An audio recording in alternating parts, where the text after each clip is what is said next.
그걸 행하면서 우리가 끝까지 믿음을 잘 지켜야 된다. 그리고 이제 26절부터는 배교에 대한 경고, 그리고 이제 과거를 회상하면서 끝까지 우리가 인내하는 믿음을 가져라. 앞으로 나아가며 승리하는, 이제 그렇게 이제 권면하는 내용으로 10장까지 마무리를 하고 있습니다. 그래서 앞에서도 우리 예수님의 그 완전한 또 영원한 그런 속죄 제사 속에서 우리가 영원히 완전하게 되었다. 또 거룩하게 되었다. 그러므로 오늘 여기 19절에 우리가 예수의 피를 힘입어서 하나님 앞에 들어갈 담력을 얻었다. 뭐 여기서 성소라는 건 당연히 하나님 앞에 나아가는 걸 말하는 거죠. 우리가 구약적 개념에서 항상 하나님 앞에 나아간다라고 하는 것이 얼마나 특권이면서도 정말 두렵고 떨리는 일인가 하는 것을 이 제사제도를 통해서 우리에게 보여주었습니다. 그래서 지성소에는 대제사장만이 딱 1년에 하루 정말 두렵고 떨림으로 들어가는, 제사장들만이 성소에 들어가서 섬길 수 있고, 레위인들은 그걸 돕는 역할을 하는 거, 밖에서. 그리고 이제 일반인들은 들어가지를 못하는 거죠. 그러니까 하나님 앞에 나아간다라고 하는 것이 이렇게 대단한 특권이면서, 만약에 거기에 죄의 문제가 해결이 안 됐다, 성결하지 못하고 또 하나님의 뜻대로 합당하지 않으면, 바로 하지 않으면 즉시로 죽임을 당할 수도 있는 그런 하나님의 거룩을 훼손했을 때 하나님의 징계를 받을 수 있는, 하나님 앞에 나아간다라는 것은 정말 놀라운 특권이고 정말 위대한 일이다. 그래서 여기 담대해, 담력, 그걸 얻었다라는 말은 이제 그런 의미입니다. 우리는 뭐 너무나 그냥 당연하게 그냥 너무 마음가짐이 어떻게 보면 너무 좀 자유스럽다고 해야 되나요? 하나님 앞에. 사실은 근데 우리가 하나님을 좀 인식하면 부족하지만, 그래도 하나님 어떤 분이신가, 또 우리가 하나님 앞에서의 그런 의식을 가지면 사실은 우리의 마음가짐 그렇게 해해질 수는 없는 거고요. 정말 자연스럽게 두렵고 떨림, 그 경외심이 들 수밖에 없게 되는 거죠. 여기 담대하게 하나님 앞에 나아갈 수 있는, 이 땅에서나 뭐 하나님 나라에서 말할 것 없이 그런 놀라운 은혜를 우리에게 주신 것입니다. 그래서 20절에도 그 길은 우리를 위하여 휘장 가운데로 열어놓으신 새롭고 산 길이고, 휘장은 저 육체다. 지성소 휘장 위로부터 아래가로 이렇게 예수님 십자가에서 운명하실 때 찢어졌는데, 그러니까 하나님께로 나아가는 길이 그동안에는 막혀 있었던 것이 이제는 예수 그리스도의 십자가로 말미암아서 그 길이 활짝 열렸다 라고 하는 걸 보여준 거잖아요. 그래서 내가 곧 길이요, 내가 곧 그 진리요, 그 생명이다. 우리 주님이 말씀하신 것처럼. 그래서 그 휘장 가운데로 생명길, 새로운 구약의 뭐 그런 방법으로는 갈 수 없지만 완전히 예수님께서 하나님께로 나아가는 그 길이 되시고, 친히 자신이 십자가에서 피 흘려 찢겨주심으로, 그래서 그 길을, 장벽을 다, 죄의 문제, 의의 문제를 다 해결하고 하나님께로 나아가는 길을 열어놓으신 것입니다. 그래서 우리가 그리스도 안에 우리가 언제든지 담대하게 하나님 앞에 나아갈 수 있는 것이고, 이것이 정말 놀라운 특권이다. 예배 드리는 거, 또 개인적으로도 그렇고 기도하는 거, 이 하나님 앞에 나아가는, 물론 삶 속에서도 그 말씀대로 행해 나아가는 거, 다 어마어마한 놀라운 특권인, 우리가 이것을 좀 생각하면서 하나님 앞에 기도하며 또 예배하며 또 하나님 맡겨진 일을 이렇게 성실하게 충성되이 감당하는 일이 그게 참 존귀한 줄 알고 힘을 내고 열심을 내고 이렇게 사명을 감당해야 된다라고 하는 것입니다. 또 하나님의 집, 우리가 앞에서 우리가 하나님의 집이라 그랬어요. 예수 그리스도를 믿는 성도가 하나님의 집인데, 하나님의 나라, 다스리는 큰 제사장 예수님을 말씀하죠. 우리가 마음의 뿌림을 받아 양심의 악을 깨닫고 이렇게 표현합니다. 그러니까 양심의 악을 깨달았다. 양심이라고 하는 것은 이런 선악, 옳고 그른 거, 이것을 분별하는 그런 도덕적 그런 그 판단을 내리는 그런 기관이 양심이잖아요. 그러니까 안 믿는 사람들도 그 사람 안에서 가장 도덕적으로 그나마 제일 뛰어난 것은 양심입니다. 온전하다는 말이 아니라, 그러니까 어떠한 선악에 대해서, 옳고 그른 거에 대해서 판단을 하는 기준이, 그 기관이 양심입니다. 아, 이건 옳다. 아, 이건 아니다. 이런 도덕적 그 가치를 판단하는 기관인데, 그런데 그 양심조차도 이게 잘못됐구나라는 걸 깨닫는 거예요. 기준이 잘못된 거죠. 그러니까 하나님을 알지 못할 때는, 예수님을 믿지 않을 때는 그저 기준이, 선악의 기준이 뭐냐, 그냥 인간적인 선악, 착한 일, 저는 남을 도와주고 이런 것, 이런 기준, 양심이 그런 정도 기준을 가지고 있었다고 하면, 이게 빛을 비춰보니까 선악의 기준이 그것이 아니구나. 훨씬 차원이 높은 거죠. 우리가 율법에서도 말한 대로 마음으로만 죄를 짓는 것도, 전에는 직접 사람을 죽이지만 하면 내가 살인죄 범하지 않았다. 율법의 기준에 오면 그 정도지만, 빛을 비춰보니까 형제를 미워만 해도 이게 살인죄구나. 마음으로 음욕만 품어도 음행죄구나. 이 기준이 완전히 달라져요. 그러니까 전에는 이게 양심이 그나마 제일 뛰어난 기관이었지만 이게 옳은 줄 알았는데 보니까 이것 자체가 잘못된 거죠. 양심의 악을 깨닫는다는 건 그런 거죠. 하여튼 빛이 비춰지니까 이게 내 안에 선한 것, 내가 전부 다 죄가 가득한 죄인이구나 라는 것을 깨달을 수밖에 없습니다. 그러니까 우리가 예수님을 믿는다라는 것은, 회개하고 예수님을 믿으라 그렇게 말하는데, 회개하고 복음을 믿으라. 예수님을 믿는다고 하면 예수님 뭘 믿는 것일까? 예수님이 하나님의 아들로서 사람이 되어 이 땅에 오셨다, 죄 없이.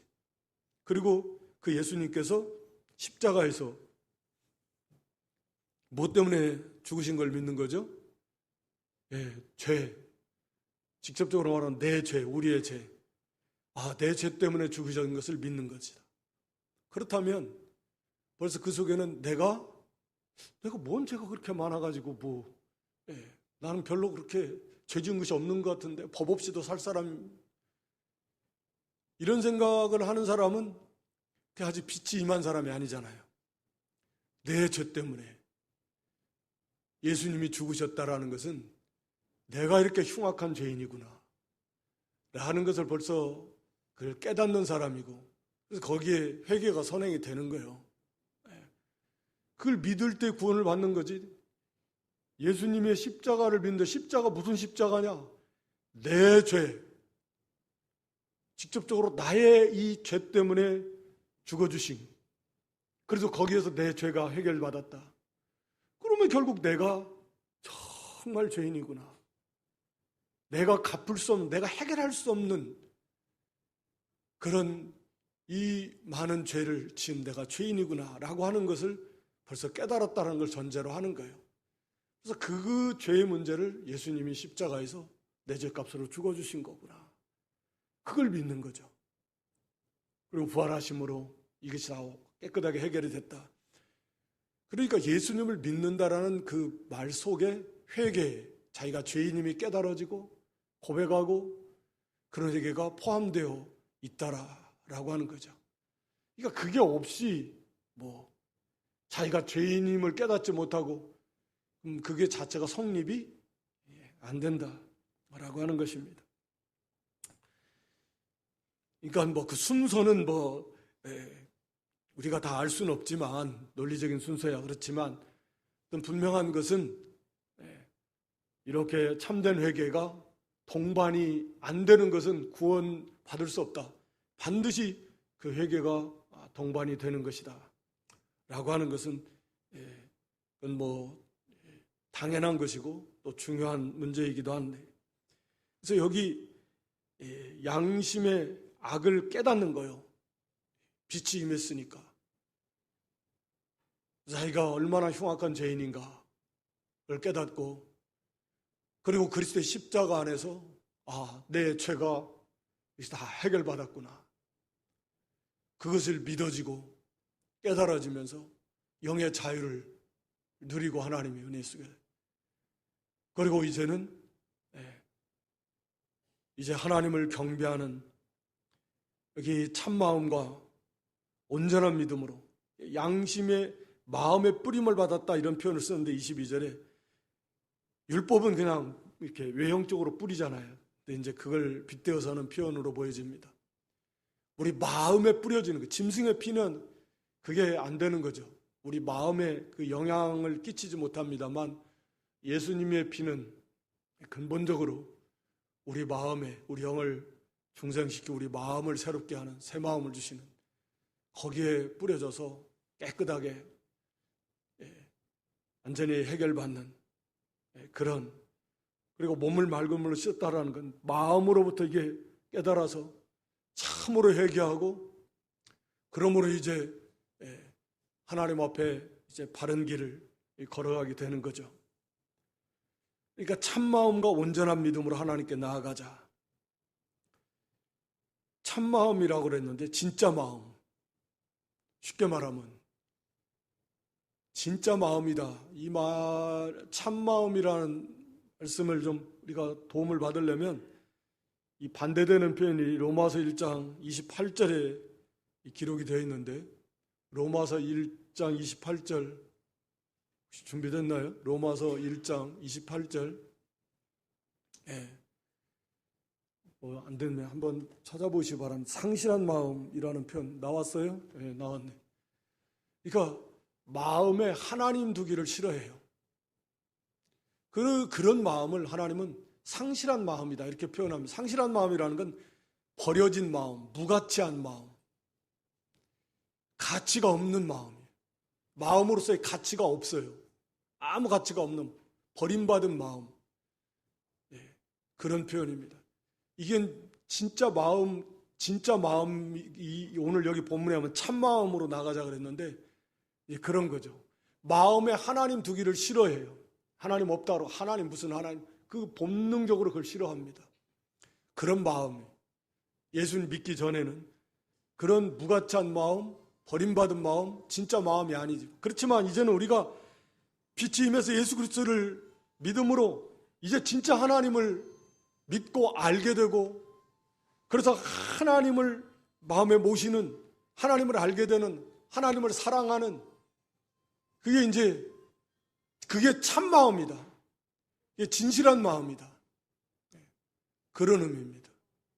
그러니까 이 마음이 우리 모든 존재 자체가 그렇듯이 하나님을 떠난 인생 자체는 사실은 의미가 없죠. 그러한 삶도 의미가 없고, 의미라기보다는 정말 비참한 거고, 우리의 마음도 우리가 참 하나님, 예수님과 연합되어서 참으로 하나님을 사랑하는 마음, 참으로 믿는 그 믿음에서 하나님을 기쁘시게 하고, 하나님을 알고 하나님을 의지하고, 그런 그 마음, 그게 바로 오늘 본문에서는 참 마음이다. 진짜 마음이에요. 이렇게 표현합니다. 이런 마음으로. 그리고 온전한 믿음. 가짜 믿음 말고 진짜 믿음이요. 온전한 예수 그리스도를 믿는 그런 믿음을 가지고서 우리 하나님 앞에 늘 나아가는 삶, 예배하는 삶, 이 나아가자는 하나님 앞에 나아가는 예배예요. 공적인 예배예요. 기도요. 섬김이. 또 흩어져서도 마찬가지. 그래서 언제나 참마음과 온전한 믿음으로 우리가 구원을 받아서 참 마음이 됐지만, 근데 이 마음이라고 하는 것이 아직은 이게 온전하게 마음을 지키라는 말씀도 있고, 여기에 헛된 것이 가득 채워지면 하나님이 받으시기, 하나님 앞에 나아가기 합당치 않은 마음 이라고 하는 걸 항상 우리가 기억해야 되겠습니다. 참 마음이요. 하나님을 사랑하고 하나님 진실하게 믿고 의지하는 그런 참 믿음과 온전한 믿음과 그런 마음으로 늘 하나님 앞에 나아가자. 기도하고 예배하고 힘써 모이고 나오지만 그걸 말씀하고 있습니다. 그래서 여기 믿음, 진실한 믿음, 오직 예수 그리스도, 그 믿음으로 우리가 하나님 앞에 이렇게 나아갈 수 있다라고 하는 것이고, 거기 23절에 소망인데 또 약속하신 이는 미쁘시다니. 우리 하나님은 미쁘신, 믿을만한, 유일한 그런 신실하신 우리 하나님이시기 때문에 우리가 믿는 도리의 소망, 신앙의 그 소망의 신앙 고백이라는 의미인데, 우리가 믿고 믿음으로 그 믿음의 내용이 이제 소망이 되잖아요. 그래서 믿음과 소망은 뗄 수 없는데 이제 11장 1장에 가서 말하고 있는데, 우리가 믿으면 그 믿으니까 그 믿음을 우리가 바라보는 거예요. 이루어질 걸 믿으니까. 그게 우리의 소망이 되는 것입니다. 우리가 그 믿으니까 소망, 믿고 그 소망하면 확실히 믿는다라고 고백하는 그 신앙의 고백, 그것을 움직이지 말고 흔들리지 말자는 거예요. 굳게 붙들라는 거예요.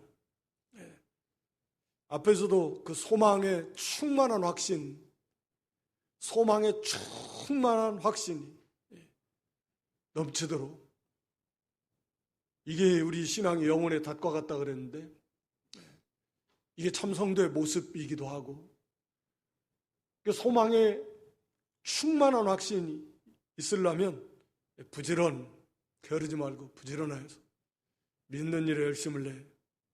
믿음과 소망이 같이 가는 거죠. 믿음이 더 견고해지니까 소망이 당연히 확신해질 거 아니에요. 그래서 이 믿음, 그 소망, 우리 예수님의 재림과 부활과 또 구원 영생, 하나님 우리에게 주신 이 풍성한 이 소망을 굳게 붙들는 겁니다. 소망의 인내. 그래서 끝에 가서 이제 인내에 대해서 말씀하고 있는데, 흔들리지 말자. 흔들어대는 일이 많으니까. 그래서 이 소망이 충만한 확신 가운데 있는 것이 우리의 영혼을 안전하게 하늘 지성소로 인도하는, 거기에 딱 뿌리를 내리고 흔들리지 않고 그 길로 인도하는 영혼의 닷과 같다. 이런 소망에 확신이 없는 사람은 자꾸 흔들려서 흘러 떠내려간다. 닷을 내리지 못한 배처럼 물결에 점점 요동해가지고 슬금슬금 이렇게 가다 보면 점점 떠내려가네. 그러나 이 소망이 확실한 사람은 아무리 물이 요동쳐도, 바닷물이 요동쳐도 그 배가 떠내려가지 않듯이 거기에 뿌리를 딱 내리고 있다. 그와 같이 우리가 이런 소망의 확신 가운데 거하도록 해야 된다. 그러려면 부지런하라고 그랬습니다. 열심을 내서 계속 믿음이 자라나야 돼. 그래야 소망이 더 풍성해지고 확신이 충만한 데 이르게 된다라고 하는 거죠. 그리고 사랑에 대해서 말하는데 24절에 서로 돌아보아서 사랑과 선행을 격려하며, 모의를 피하는 어떤 사람들의 습관과 같이 하지 말고 이제 오직 그날 마지막 주님의 재림이 임박할수록 더욱 우리가 모의를 힘쓰고 서로 돌아보아서 사랑과 선행을 격려하자. 그래서 서로 사랑을 베풀고 성도에 권면해주고, 여러 가지 어려움이 있잖아요. 유혹이 있잖아요. 그러니까 믿음이 약한 형제들은 막 흔들리기도 하고, 그러니까 그런 형제들을 위해서 자꾸 권면해주고, 또 연약한 지체들을 위해서 사랑을 베풀고, 기도해주고, 물질로도 할 수 있으면 좀 도와주고, 빼앗기고 먹을 것이 없고 입을 것이 없고 머물 것이 없고, 그럼 실제로 베풀어줘야죠. 함께하고 선행, 또 위로해주고 말씀으로 권면해주고, 그렇게 해서 우리가 더욱 이 흔들리지 말고 믿음에서 굳게 세워나가야 된다. 그러려면 모이기를 피하는 어떤 사람들의 습관, 왜 안 모이려고 하냐면 핍박이 두려우니까. 모였다가 들통나고 알려지게 되면, 지금 핍박이 가해지는 시대에 잘못하면 제자들도 막 예수님 부활하신 다음에 십자가에 죽으신 다음에 두려워가지고 문 꽂고 그러지 않고 있었는데, 아무도 모르게 하려고. 핍박이 거세질 땐 모이지 못하는 거예요. 모이면 드러나게 되고 자칫하면 잡히게 되고, 그러면 이제 그래서 안 모이려고 그러고, 또 뭐 게으르기도 하고, 믿음이 없으니까 그렇기도 하고, 나태하고, 이런 모이기를 패하는 이런 습관, 그렇게 하면 안 된다라는 거예요. 그래서 모이라는 거, 교회라고 하는 것이, 불러낸 자들의 모임이, 그게 에클레시아 교회, 예수님 믿는 성도들의 그 연합체가 교회잖아요. 영적인 연합체, 지체들이 연합되어 있는 건데, 그러니까 모여야 돼요. 두세 사람이 모인 곳에 주님이 함께 하신다. 그러니까 모이지 않는 것 자체가 벌써 이 성경을 벗어나는 거예요. 성경을 반대하는 거예요. 그러니까 전체적인 흐름이 자꾸 성경과는 반대로 간다는 것을 항상 염두에 두시면 돼요. 그러니까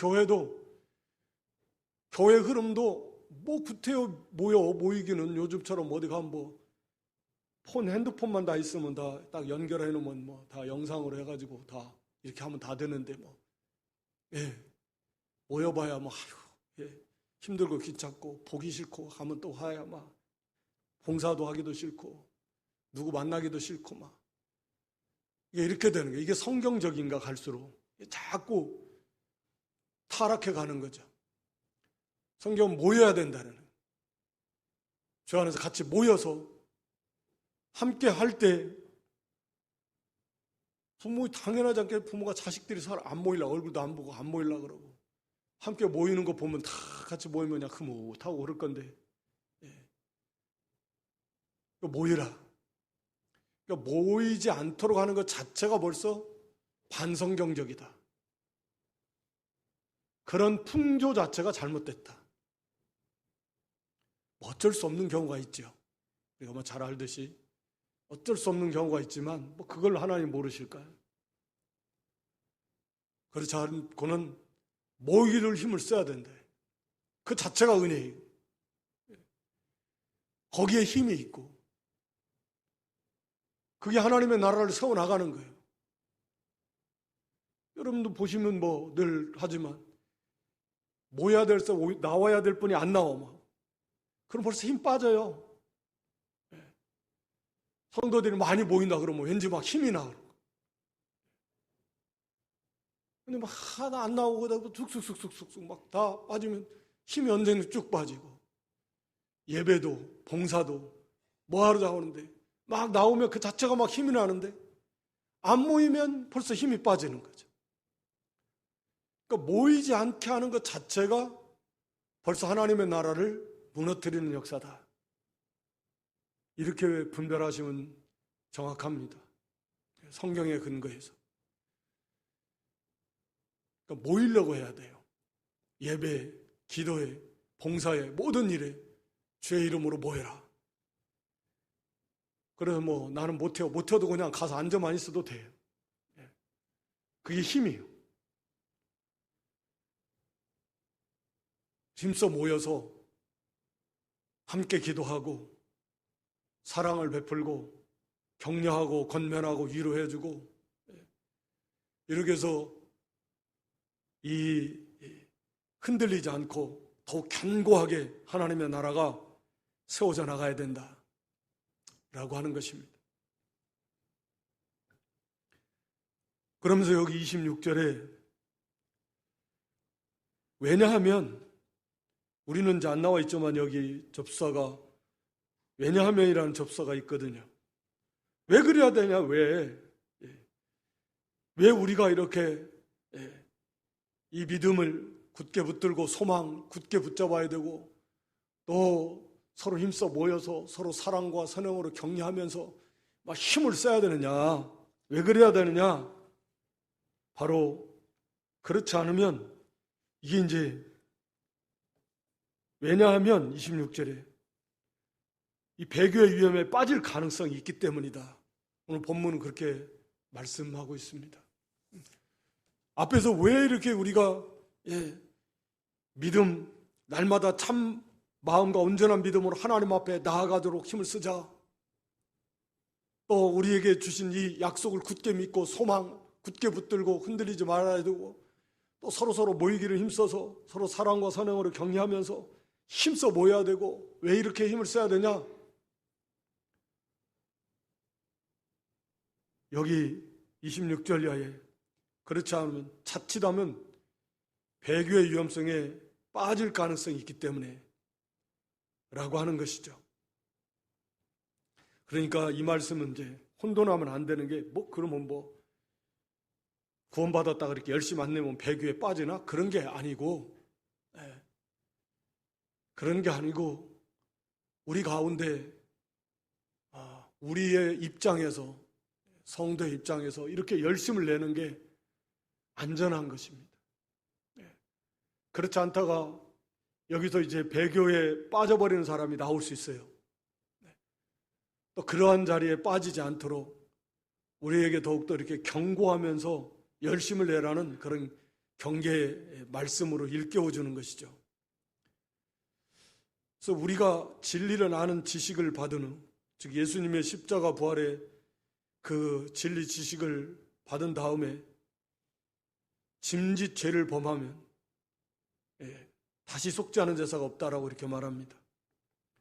지금 이제 이 히브리서의 1차적 대상이 된 유대인 크리스찬들처럼 다 복음을 받아들인 것처럼 보이는데 또 믿은 것처럼 보이고 또 우리가 일시적으로 기쁨으로 막 받아들였다고 했는데 씨 뿌리는 비유에서 돌밭에 뿌려진 씨처럼 그랬는데 어느 순간에 이제 시련이 오니까 환란이 오고 유혹이 오니까 그만 배반하는 것처럼 이런 진리를 받아서 어느 정도 그 안에 머무르는 것처럼 보였는데 이제는 짐짓 고의적으로 죄를 범한다. 여기 죄를 범한다라는 것은 이건 그 시제 자체가 그러니까 현재 분사형 그러니까 계속 그런 것을 말합니다. 어쩌다 한번 실수로 죄를 짓는 걸 말하는 게 아니고 계속 반복을 말씀하고 있는 건데 이 죄를 범한다라는 건 거기 29절에 나온 대로 하나님의 아들을 밟고 자기를 거룩케 한 언약의 피를 부정한 것으로 여기고 은혜의 성령을 욕되게 하는 이런 죄를 범할 그런 경우가 생기는 경우가 있다라는 거죠. 여기서 말하는 이 죄, 짐짓 죄를 범한다라는 구체적인 내용을 말해주고 있어요. 그러니까 하나님의 언약의 피를 부정한 것으로 여긴다라는 말은 십자가, 예수님이 십자가의 피를 부정한 피, 다시 말하면 죄인의 피다. 예수님 당시에 십자가를 어떤 사람이 짓냐? 흉악범들, 반란, 반역죄를 진 사람들이나 이런 살인죄를 진 아주 흉악범들, 그것도 로마 시민권자들에게는 그렇게 보통은 이 십자가 형벌을 내리지 않았다 그래요. 그러니까 아주 악한, 최고로 악한 그런 죄인들, 그런 사람들의 국한에서 십자가 형벌을 내렸습니다. 그러니까 예수님을 그런 사람의 하나로 보는 거예요. 그 언약의 이 우리를 구원할 언약의 피를 부정한 것으로 여겼다라는 것은 그 죄인들 가운데 하나다. 그 죄로 흘려서 죽은 그 강도의 피처럼 예수님의 십자가에서 흘려주신 피를 그렇게 여겨버리는 거죠. 그건 뭐 얼마나 잘못된 것입니까? 그 예수님이 분명히 하나님이 약속하시고 또 보내주신 바로 그 그리스도 메시아라고 하는 것을 그 성령께서 은혜로 그걸 증거해 주시는, 그것도 다 부인하고 은혜의 성령을 욕되게 한다는, 부인합니다. 그것은 하나님의 아들을 다시 밟는, 멸시하는 것 같은 언약의 피를 부정한 것을 여기는 이 흉악한 죄다라고 하는 것이죠.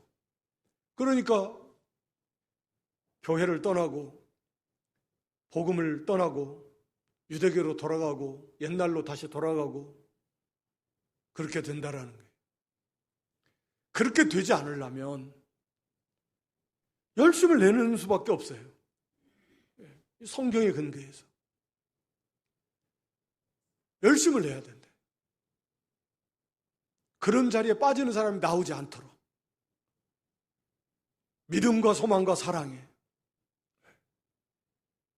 하나님 앞에와 온전한 참마음과 온전한 믿음으로 하나님 앞에 늘 나아가는 그런 삶을 살아야 돼요. 우리 약속하신 소망을 굳게 붙들고 흔들리지 않도록 해야 돼요. 모이를 힘써서 서로 사랑하고 선행하고 서로 격려하고 권면하면서 모이를 힘쓰는 이 일에 적극적으로 열심을 내서 믿는 일에, 그래야 우리 가운데 이런 배교하는 사람이 안 나온다. 할 수 있는. 그렇지 않으면 지금은 유대인, 흔들린 유대인들처럼 우리도 몰라요. 코로나라고 하는 것이 오니까 한국계 뭐 20% 이쪽 저쪽이 지금 약해졌다. 떠나가는 사람이 생기고. 그럼 뭐 이건 약관데 이제 직접적인 환란이 온다. 직접적으로 신체에 뭐 여기 오늘 본문에 나온 대로 32절에 전날에 너희가 빛을 받으니 고난의 큰 싸움 참은 거 구경거리가 되고 또 다 산업 재산도 다 빼앗겨 버리고 감옥에 갇히고 34절에 이런 환란이 온, 이런 환란이 온 도대체 얼마나 남을까요? 얼마나 많은 사람들이 교회를 떠나갈까요? 코로나 정도로만 해서 한국계 한 20% 정도 약해졌다. 근데 이제 이런 환란이 오면 그러면 얼마나 남을까요?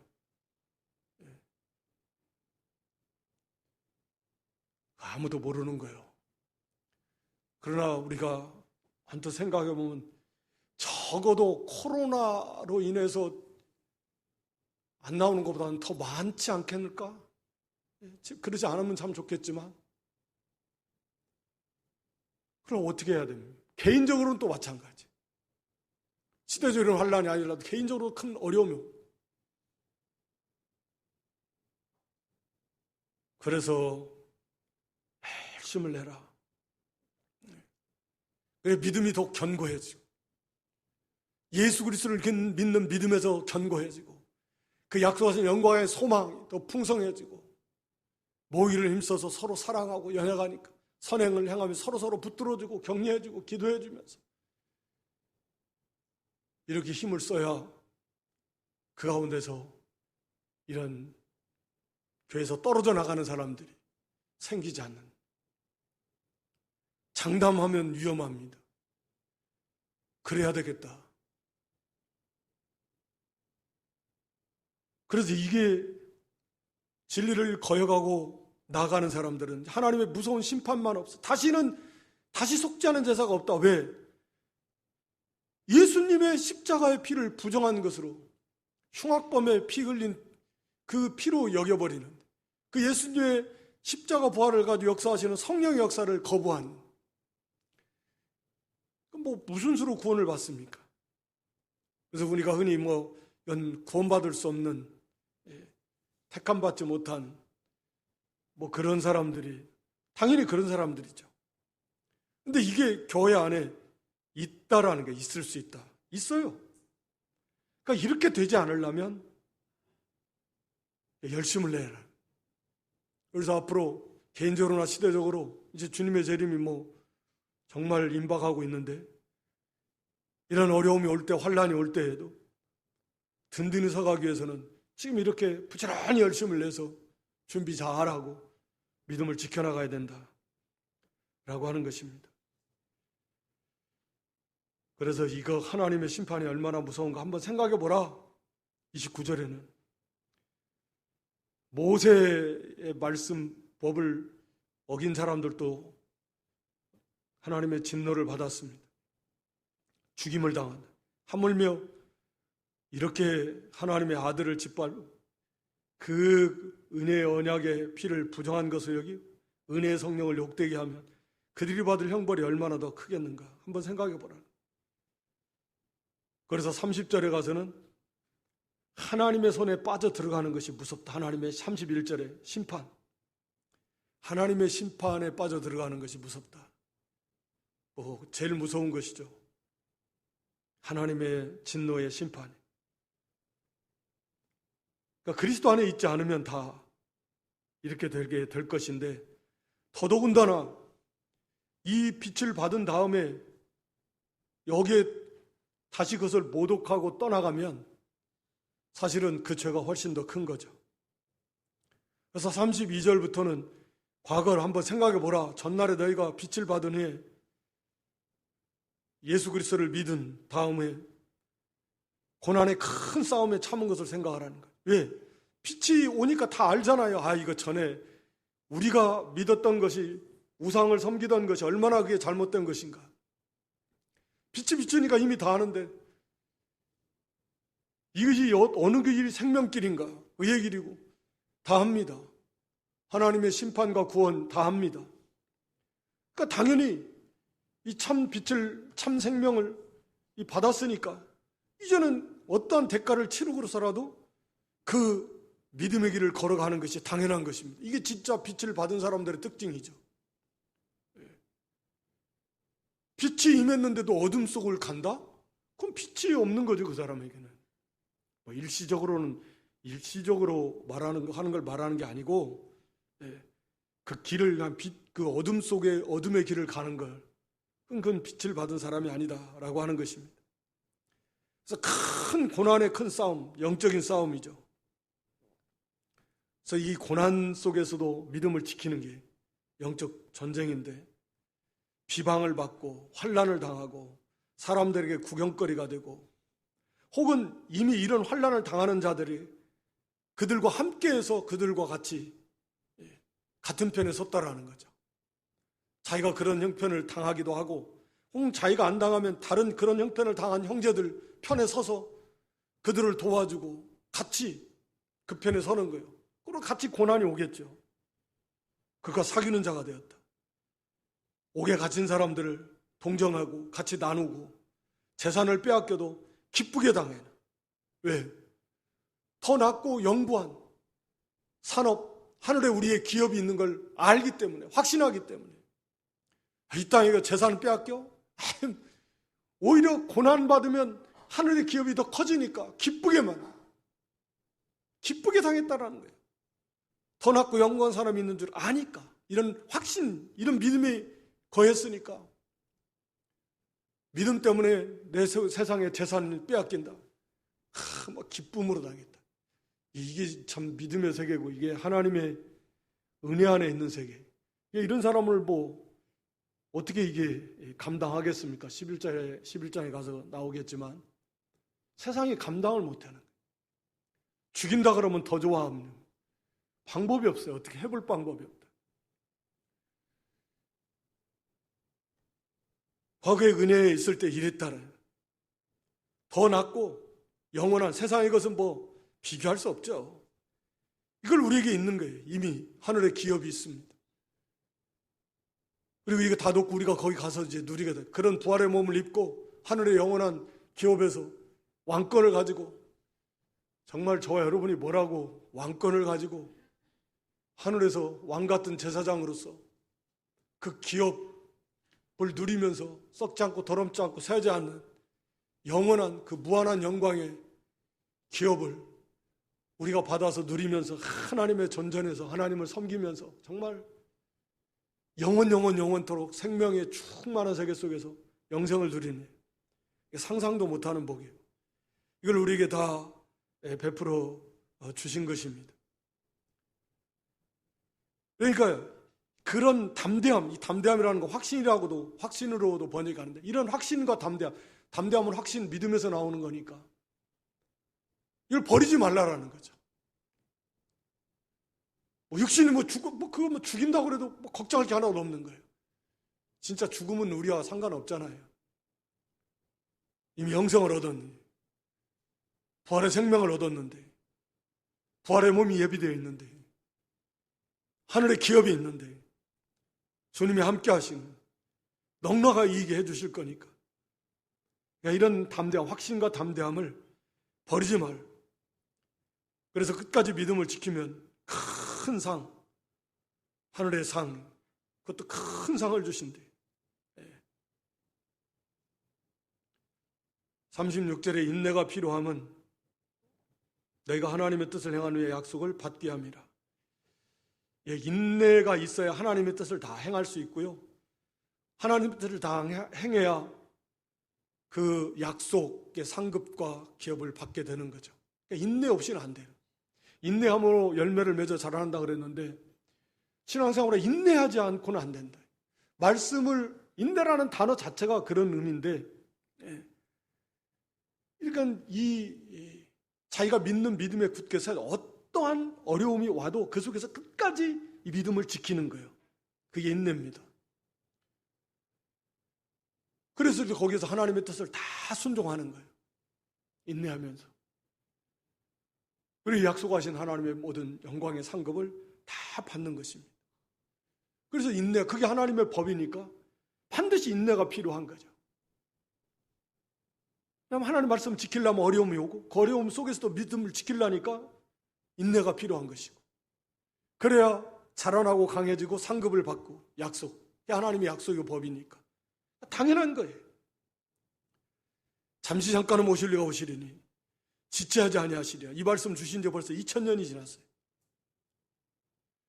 잠시 잠깐은 오실리가 오시리니, 우리 주님 오시는 2000년이나 지났으니까 뭐 얼마나 더 이제 주님의 재림이 임박했냐고요.